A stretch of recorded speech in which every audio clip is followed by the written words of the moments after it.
அஸ்ஸலாமு அலைக்கும் வரஹ்மத்துல்லாஹி வபரகாத்துஹு. நாம் இன்று மிக முக்கியமான ஒரு ஹதீஸை பற்றித்தான் பார்க்க போகின்றோம்.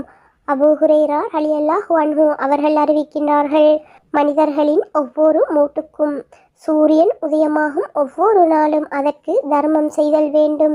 2 பேர்களுக்கிடையே நீதமாக நடப்பது தர்மமாகும். ஒருவருக்கு ஒரு வாகனத்தை வாங்கி தந்து அதில் அவரை ஏற்றி அனுப்புவதும் தர்மம் ஆகும். அல்லது அவருக்கு அவரது பொருட்களை ஏற்றி விடுவதும் தர்மமாகும். நல்ல வார்த்தை பேசுவதும் தர்மமாகும். தொழுகைக்காக அவர் நடந்து செல்ல எடுத்து வைக்கும் ஒவ்வொரு எட்டும் தர்மமாகும். பாதையில் இடையூறாக இருப்பதை அகற்றுவதும் தர்மமாகும் என்று நபிகள் நாயகம் ஸல்லல்லாஹு அலைஹி வஸல்லம் அவர்கள் கூறியுள்ளார்கள். இந்த ஹதீஸ் புகாரியில் 2989வது ஹதீஸாகவும் முஸ்லிமிலே 1009வது ஹதீஸாகவும் பதிவு செய்யப்பட்டுள்ளது. எனவே இந்த ஹதீஸில் குறிப்பிடப்பட்டுள்ள நமக்கு நன்மை என்றே தெரியாத சில விடயங்கள் கூட தர்மம் என்று இந்த ஹதீஸின் வாயிலாக நாம் அறிந்து கொள்ள முடிகின்றது. நாம் ஒரு மனிதருக்கு அவருடைய பொருட்களை அவருடைய வாகனத்தில் ஏற்றிவிடுவது கூட தர்மம் என்று கூறப்பட்டுள்ளது. இப்படியான வேலைகளை எல்லாம் நாம் அலட்சியமாக கருதுகின்றோம். இதற்குரிய நன்மைகளை நாம் அறியாமல் இருக்கின்றோம்.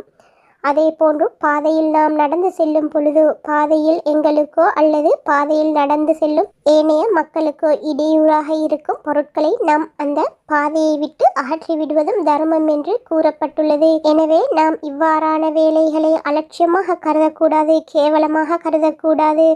பாதையில் ஏதாவது இடையூறு விளைவிக்கும் பொருட்கள் இருந்தால் நாம் அதை எடுத்து அந்த இடத்தை விட்டும் அகற்றிவிட வேண்டும்.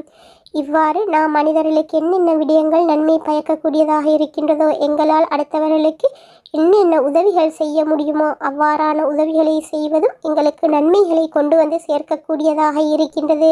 நாம் எம்முடைய ஒரு சகோதரரை கண்டால் அவருடன் நல்ல வார்த்தைகளை பேசுவதும் தர்மம்தான். இந்த ஹதீஸை ஆயிஷா ரலியல்லாஹு அன்ஹா அவர்கள் அறிவித்திருக்கின்றார்கள். இது முஸ்லிமிலே 1007வது ஹதீஸாக உள்ளது. ஆதமின் மக்கள் ஒவ்வொருவரும் 360 மூட்டுக்களின் மீது படைக்கப்பட்டுள்ளனர்.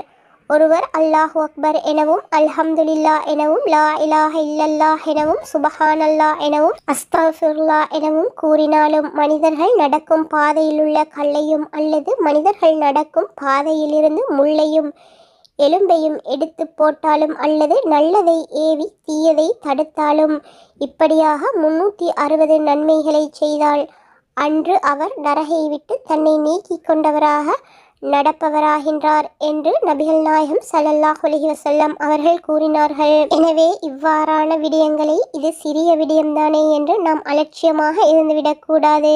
இவ்வாறான விடயங்களை நாம் முனைப்புடன் முன்வந்து செய்யக்கூடியவர்களாக இருக்க வேண்டும். இதன் மூலம் நாம் இன்மை மறுமை இரண்டிலுமே வெற்றியாளர்களாக முடியும். அஸ்ஸலாமு அலைக்கும் வரஹ்மத்துல்லாஹி வபரகாத்துஹு.